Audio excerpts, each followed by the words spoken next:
S, வீடு, schools, hotels, store room இங்கெல்லாம் partition wall கட்டணும்னாலும் இப்போ பில்டிங் போனஸோட first choice Renocon Rapid Wall Panels.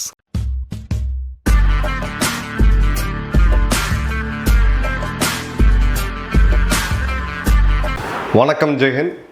இன்றைக்கி நம்ம ஒரு வரலாற்று மிக முக்கியமான ஆப்ரேஷன் கிளாடியோ இதை பற்றி பார்க்க போகிறோம். பனிப்போர் காலத்தில் உலகப்போர் 2 முடிந்த பிறகு ஒரு பக்கம் சோவியத் த ஈஸ்டர்ன் பிளாக், இன்னொரு பக்கம் அமெரிக்கா மற்றும் நாட்டோ நாடுகள் த வெஸ்டர்ன் பிளாக். இது 2 உலகம் 2 பவர் சென்டராக பிரிஞ்சிட்டு இருந்துச்சு. அந்த சமயத்தில் சில யோசிச்சே பார்க்க முடியாத, இந்த காலகட்டத்தில் யோசிச்சே பார்க்க முடியாத பல யுக்திகளை ஒரு நாடும் கையாண்டது. அதே மாதிரி அமெரிக்காவுடைய மற்றும் கூட்டாளி நாடுகளுடைய மிக முக்கியமான ஆப்ரேஷன் தான் ஆப்ரேஷன் கிளாடியோ. கிளாடியோ அப்படின்றது ஒரு கவர்ட் ஆப்ரேஷன். இது பற்றி என்ன அப்படின்றத நம்ம பார்ப்போம். ஸோ நம்மளுடைய நினைவு அப்படியே கொண்டு போய் பனிப்போர் காலத்துக்கு வந்தீங்க அப்படின்னா, ஒரு பக்கம் இந்த வெஸ்டர்ன் யூனியன் சொல்லக்கூடிய, அதன் பிறகு நாட்டோ அப்படின்னு மாறிச்சு. ஸோ நாட்டோவுடைய மிக ஒரு சக்தி வாய்ந்த உளவு அமைப்பான CIA மற்றும் ஐரோப்பிய நாடுகளுடைய உளவு அமைப்புகள், இவங்க எல்லாம் சேர்ந்து தான் இந்த ஆப்ரேஷன் கிளாடியோ அப்படின்றத ஆரம்பித்தாங்க. ஸோ அவங்களுடைய இந்த அப்ஜெக்டிவ் என்ன அப்படின்னு பார்த்தீங்கன்னா, ஒருவேளை சோவியத் மேற்கு ஐரோப்பா மேலே ஒரு பெரிய ஒரு போரை நடத்தி கைப்பற்றிட்டாங்க, சோவியத் எக்ஸ்பேன்ஷன் டுவர்ட்ஸ் வெஸ்ட் அப்படின்றது நடக்கக்கூடாது, அப்போது நீங்கள் கொண்டு போய் இராணுவத்தை வச்சிங்க அப்படின்னா, அந்த காலகட்டங்களில் எந்த ஒரு இராணுவமே வலிமையாக இல்லை. ஜெர்மனி அப்போ தான் 2ஆக பிரிஞ்சிருந்தது. இத்தாலிய இராணுவம் கட்டுப்படுத்தப்பட்டிருந்துச்சு. பிரிட்டிஷ்கிட்ட பெரிய அளவுக்கான இராணுவம் இல்லை. ஸோ அப்போது சோவியத்தை எப்படி தடுக்கிறது அப்படின்ற போது இவங்க இந்த ஸ்ட்ராட்டஜியை உருவாக்குறாங்க, ஆப்ரேஷன் கிளாடியோ அப்படின்றது. ஸோ இது சிம்பிளாக சொன்னோம்னா ஸ்டே பிஹைண்ட் ஆர்மி. அதாவது வெளிப்படையாக இராணுவ வீரர்கள் இராணுவ சீரோடையில் இருக்க மாட்டாங்க. சிறு சிறு குழுக்களாக ஐரோப்பாவில் இருக்கக்கூடிய, அதாவது மேற்கு ஐரோப்பாவில் இருக்கக்கூடிய எல்லா நாடுகள்லையும் பரவி இருப்பாங்க. லோக்கலில் இருக்கக்கூடிய ஆளுங்களுக்கு சீக்ரெட்டாக ட்ரைனிங் கொடுப்பாங்க. ஸோ இவங்களுடைய வேலை அப்படின்றது, ஒருவேளை ரஷ்ய படைகள் நாளைக்கு படையெடுத்து வந்தாங்க சோவியத் படைகள்னால் அவங்கள தடுக்கிறது, சபாட்டேஜ் சதி வேலை, 3வது இன்டெலிஜென்ஸ், 4வது பார்த்தீங்கன்னா கொரில்லா ரெசிஸ்டன்ஸ், கொரில்லா தாக்குதல் நடத்துறது. சோவியத்தோடைய அந்த டேக் ஓவரை தடுக்கணும் அப்படின்றது தான் ஆப்ரேஷன் கிளாடியோவுடைய மிக முக்கியமானது. பட் கிளாடியோ அப்படின்றது இத்தாலியோடைய அந்த ரெசிஸ்டன்ஸ் படையை தான் கிளாடியோ அப்படின்றது லேட்டராக இது பண்ணாங்க. பட் ஓவராலாக பார்த்தீங்க அப்படின்னா ஆப்ரேஷன் கிளாடியோன்றது ஒரு இன்ஃபார்மல் நேமாக மேற்கு ஐரோப்பிய நாடுகள் முழித்து இவங்க வச்சுருந்தாங்க. அப்போ பார்த்தீங்கன்னா முழுவதும் வச்சுருந்தாங்க. பிரிட்டிஷோடைய டைமில் 1940 பிரான்ஸ் வீழ்ந்த பிறகு வின்ஸ்டன் சர்ச்சில் அவர்கள் ஸ்பெஷல் ஆப்ரேஷன்ஸ் எக்ஸிக்யூட்டிவ் SOE அப்படின்ற அமைப்பை உருவாக்குறாரு. இந்த SOE அமைப்போடைய வேலை என்னன்னு பார்த்தீங்கன்னா, இன்றைக்கி இருக்கக்கூடிய கமாண்டோ படை பிரிவினர் எதிரியோடைய எல்லை கோட்டுக்கு உள்ளே போய் ஆப்ரேட் பண்ணுறது, அவங்களுடைய மிக முக்கியமான இராணுவ மையங்களை குறி வச்சு தாக்குறது, கொரில்லா தாக்குதல் நடத்துறது, உளவு தகவல்கள் சேகரிக்கிறது மற்றும் உளவாளிகளை உருவாக்குறது போன்ற ஆப்ரேஷன்ஸ் தான். ஸோ இதோடைய ஹெட் அன்றைக்கி இருந்தது மேஜர் காலின் கபின்ஸ் அவர்கள். கொரில்லா வார்ஃபேரோடைய எக்ஸ்பர்ட், 19ஆம் நூற்றாண்டோட மிகப்பெரிய எக்ஸ்பர்ட் யாருன்னு பார்த்தீங்கன்னா கொரில்லா வார்ஃபேரில் மேஜர் காலின் கபின்ஸ் தான். இவர் ஒரு பிரிட்டிஷ் அதிகாரி. இவங்க பல இடங்களில் கவர்ட் ரைடு பண்ணுறது எல்லாம் பண்ணிகிட்டு இருந்தாங்க. 1944 இந்த யூனிட் டிஸ்பேண்ட் பண்ணப்பட்டுச்சு. அதுக்கு உலகப்போர் முடிவுக்கு வந்த பிறகு. பட் இவங்கெல்லாம் SAS அப்படின்ற அமைப்பில் லேட்டராக ஜாயின் பண்ணாங்க. இப்போ என்ன இவங்க பண்ணியிருக்காங்க அப்படின்றத பார்ப்போம்.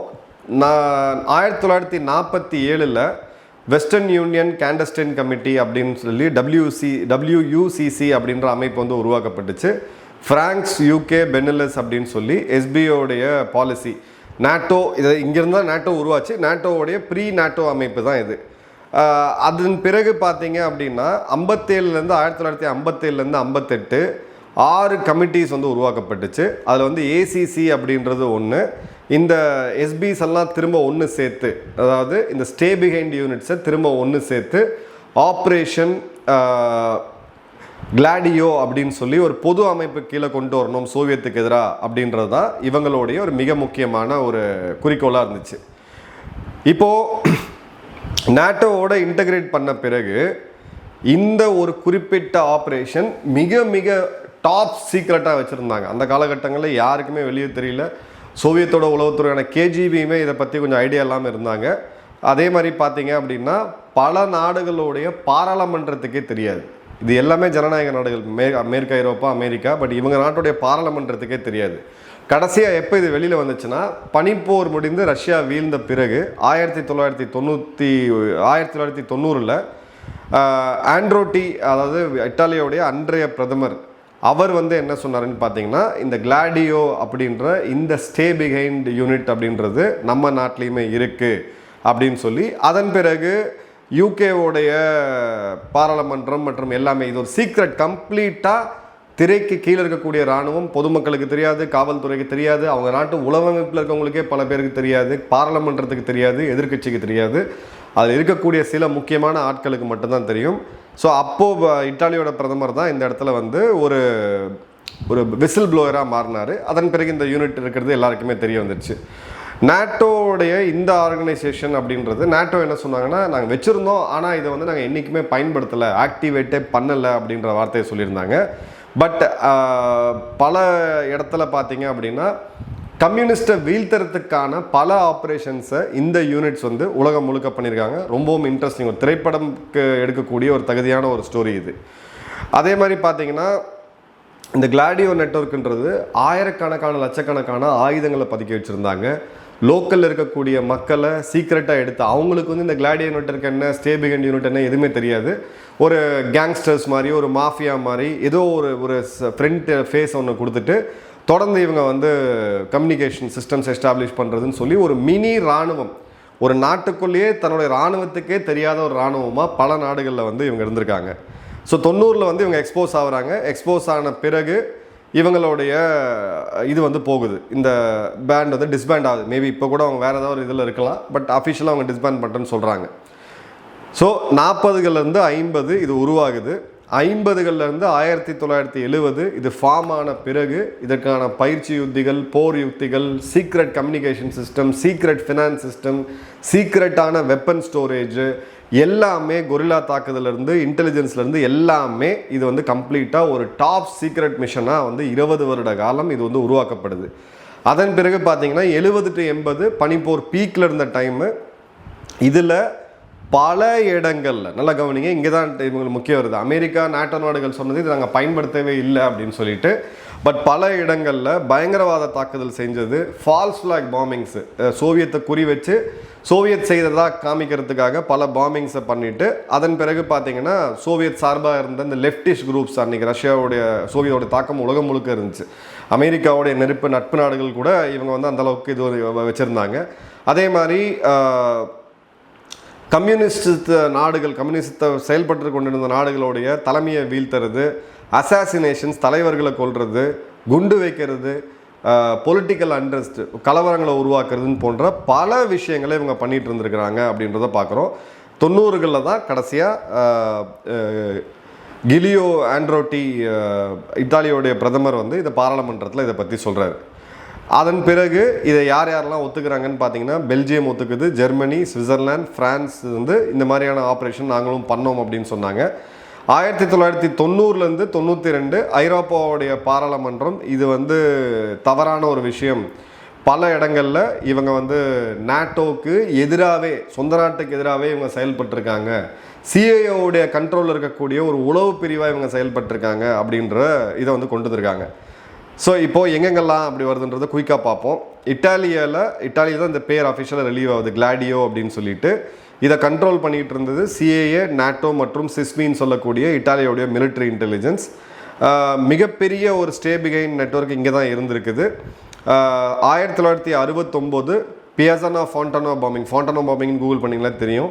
80களில் பொலகனா ட்ரெயின் ஸ்டேஷன் பாம்பிங், அதன் பிறகு போர்கேஸ் அப்படின்னு சொல்லக்கூடிய ஒரு ஆட்சி மாற்றத்தை வந்து உண்டு பண்ணுறதுக்கான வேலையை இவங்க பண்ணுறாங்க. ஸோ சொந்த நாட்டிலேயே 2 குண்டு வெடிப்புகள், நேரடியான தொடர்பு, ஆட்சி மாற்றத்துக்கு லிங்க். அடுத்தது பெல்ஜியமில் வந்தீங்கன்னா இதோடைய கோட் நேம், இது வந்து இன்ஃபார்மலாக கிளாடியோன்னு சொல்லாமல் SDRA-8 சேரா டெல்டா ரோமியோ ஆல்ஃபா 8 அப்படின்ற ஒரு இதில் வச்சுருந்தாங்க. பெல்ஜியத்தோட மிலிட்ரி இன்டெலிஜென்ஸ் மற்றும் சிஏஏ கீழே ஒர்க் பண்ணிகிட்டு இருந்தது.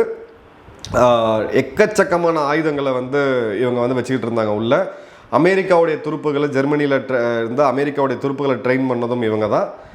பிராபன் கில்லர்ஸ்ன்னு சொல்லி 1980களில் ஒரு சீரீஸ் ஆஃப் மாஸ் ஷூட்டிங் நடந்துச்சு.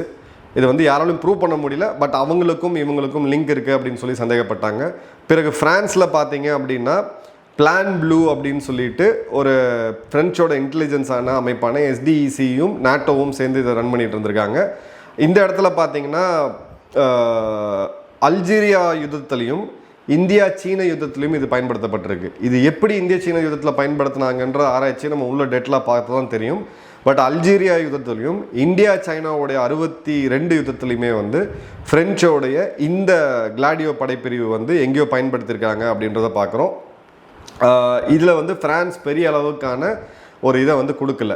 ஸோ லாஜிக்கலாக பார்த்தீங்கன்னா இந்தியா சீனாவுடைய யுத்தத்தில் சீனா அன்னைக்கு கம்யூனிஸ்ட் நாடாக இருந்துச்சு. ஸோ ஃப்ரான்ஸ் சீனாவுக்கு எதிராக பயன்படுத்துறதுக்கான வாய்ப்புகள் அதிகமாக இருந்திருக்கு. அதே சமயம் இந்தியாவும் அன்றைக்கி இருந்த சோவியத்தும் ரொம்ப நெருங்கிய நாடுகளாக நட்பு நாடுகளாக இருந்து நாமுமே சோவியத்தோடைய நம்ம கம்யூனிஸ்ட் நாடுன்னு சொல்லாமல் இருந்தாலும் நம்மளுடைய அந்த சோஷியோ வெல்ஃபேர் மாடல் அப்படின்றது பார்த்திங்கன்னா அந்த கம்யூனிஸ்ட் சித்தாந்தத்தை ஒட்டி தான் அந்த காலத்தில் நம்ம எடுத்துகிட்டு வந்திருந்தோம். ஸோ இது எந்த வகையாக போயிருக்கு அப்படின்றத நம்ம டீட்டெயில் பண்ணி பார்க்கணும். அடுத்தது பார்த்திங்கன்னா அன்றைக்கி இருந்த வெஸ்ட் ஜெர்மனி கோட் நேம் வந்து டிடி அப்படின்னு சொல்லிட்டு கெலன் அப்படின்ற ஆர்கனைசேஷனுக்கு கீழே வச்சுருந்தாங்க. அன்றைய வெஸ்ட் ஜெர்மனியோட உளவு பிரியான BND மற்றும் CA கீழே இருந்துச்சு. இதில் பார்த்தீங்க அப்படின்னா பல ஆஃபீஸர்ஸ் இதில் இருந்த பல பேர் ஆஃபீஸர்ஸ் எஸ்எஸோடைய ஆஃபீஸர்ஸ் பல பேர் பார்த்தீங்கன்னா முன்னாள் நாசியோடைய ஆஃபீஸர்ஸ் இருந்தாங்க. ஸோ அமெரிக்கா எந்த நாசிக்கு எதிராக போராட்டம் செஞ்சோம், நாங்கள் வந்து மிகப்பெரிய லெவலில் போராடி நாங்கள் உலகத்தை மீட்டோம் அப்படின்னு சொல்லக்கூடிய அமெரிக்கா அதே நாசி அதிகாரிகளை தங்கள் தேவைக்கு அதிகமாக தேவைப்படும் போது பயன்படுத்தியிருக்காங்க அப்படின்றத பார்க்குறோம். அதே மாதிரி நெதர்லாண்ட்ஸில் பார்த்தீங்கன்னா ONI ஆப்ரேஷன்ஸ் அண்ட் இன்டெலிஜென்ஸ் அப்படின்ற கோட் நேமில் இருந்துச்சு. டச் இன்டெலிஜென்ஸும் நாட்டோவும் சேர்ந்து இதை வந்து நடத்திக்கிட்டு இருந்தாங்க. நிறையா இடத்துல பார்த்தீங்கன்னா மாஃபியாவை வந்து நெதர்லாண்ட்ஸில் வந்து ரன் பண்ணிக்கிட்டு இருந்தாங்க. பட் பொலிட்டிக்கல் லெவலில் பெரிய லெவலில் இவங்க இன்வால்வ் ஆகலை. அடுத்தது பார்த்தீங்கன்னா சுவிட்சர்லாந்து P26 அப்படின்ற ஒரு பேரில் இருந்துச்சு.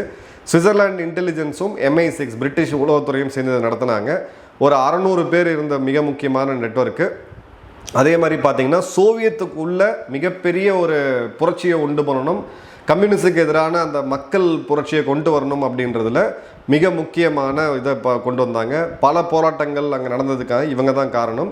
இதில் பார்த்தீங்க அப்படின்னா 90களில் ஃபிச்சன் அஃபேர் சொல்லக்கூடிய ஸ்பை ஃபைல் ஸ்கேண்டலில் ஒன்று வந்து வெளியில் வந்துச்சு.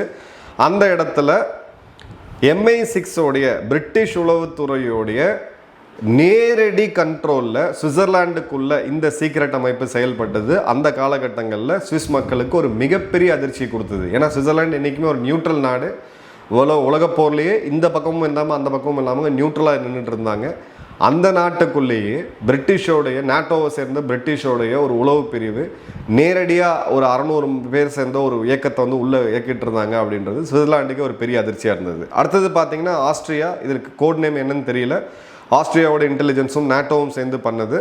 இவங்களுமே பார்த்தீங்கன்னா வெஸ்டர்ன் இன்டெலிஜென்ஸோடைய பல சீக்ரெட் மிஷன்ஸை இவங்க வந்து பண்ணியிருக்காங்க. அதன் பிறகு பார்த்தீங்கன்னா கிரீஸ் அப்படின்ற நாடு, கிரீஸில் வந்து ஹெலனிக் மவுண்டைன் ரைடிங் கம்பெனிஸ் அப்படின்ற பேரில் கிரீஸோடைய மிலிட்ரியும் சிஏவும் சேர்ந்து இதை பண்ணியிருந்தாங்க.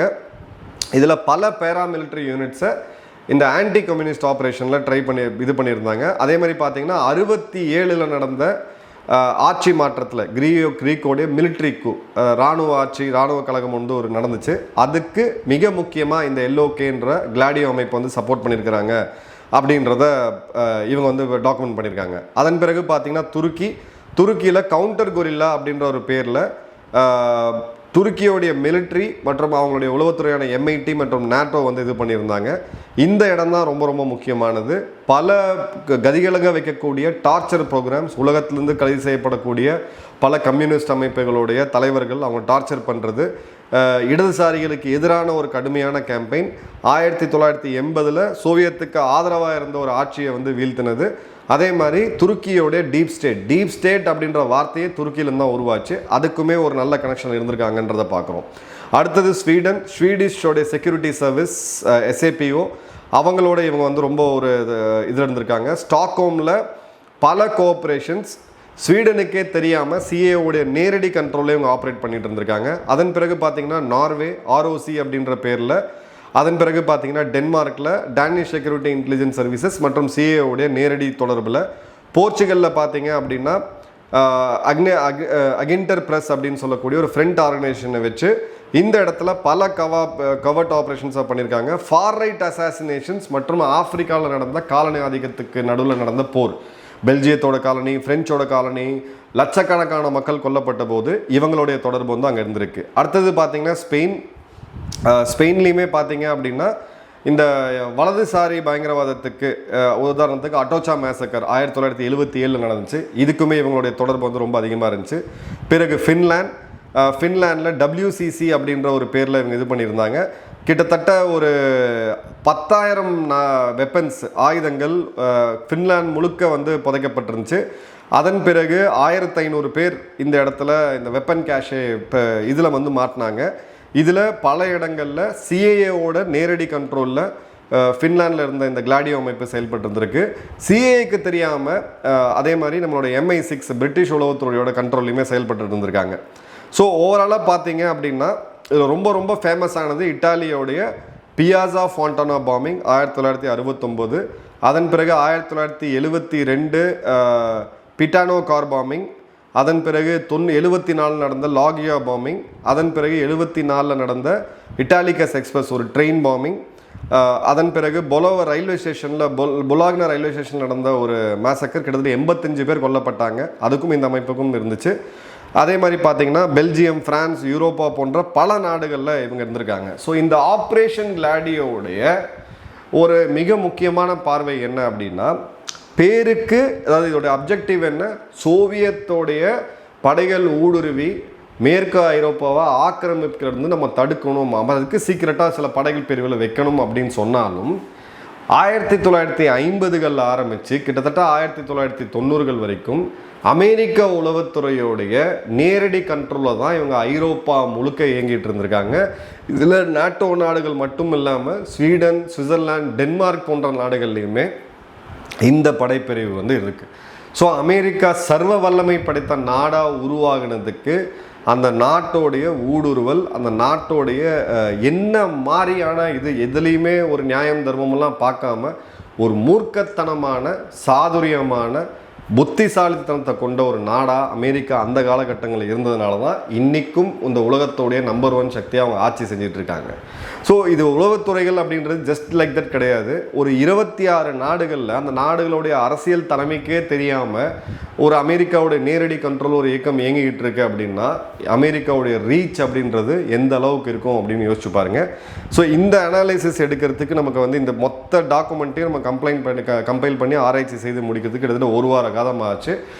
நம்மளுடைய டீமை சேர்ந்த முத்துராமன் அப்படின்ற ஒரு இளைஞர் இப்போ தான் காலேஜ் முடிச்சு வந்திருக்காப்புல, ஒரு யங்ஸ்டர், அவரோட டீட்டெயில்டு ஆய்வறிக்கை தான் இது. ஸோ இந்த மாதிரி ஆய்வறிக்கைகள் டீட்டெயில்டாக சப்போர்ட் எவிடன்ஸ் பேஸ்டாக நீங்கள் வேணும் அப்படின்னு நினச்சிங்கன்னா மறக்காமல் இந்த வீடியோவை வந்து நீங்கள் ஷேர் பண்ணுங்கள்.